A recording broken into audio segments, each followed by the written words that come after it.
The key factor in partnering with NCMT was the trust in both the technology and people behind it.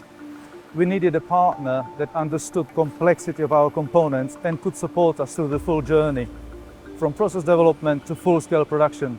NCMT demonstrated not only the capability of Makino machines, but also a long-term commitment to support us through our journey, which made them the right choice for us.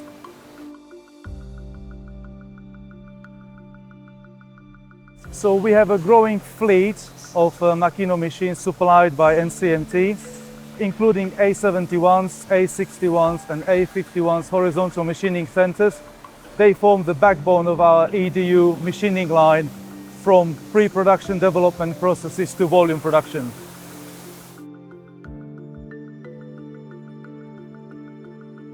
Machining accuracy was a critical factor in selecting Makino machines. The tolerances in EDU components are incredibly demanding. Any deviation can affect the overall performance. Makino's accuracy and repeatability gave us confidence that we can hit those tolerances every single time.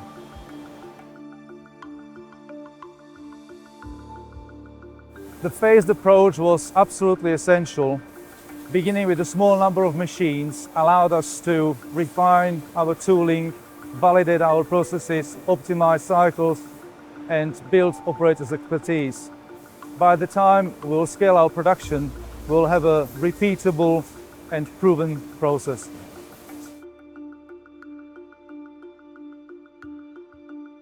Machine footprint was a critical factor, especially when you are installing a high number of machines. The compact footprint of Makino machines allowed us to design efficient layouts with good operator access, smooth material flows once we scale our production.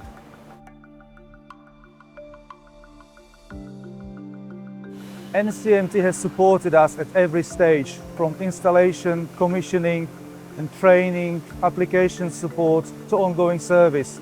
Their team has been very quick to respond whenever we needed technical input, and they've played a key role in helping us optimize our processes. It is a genuine partnership.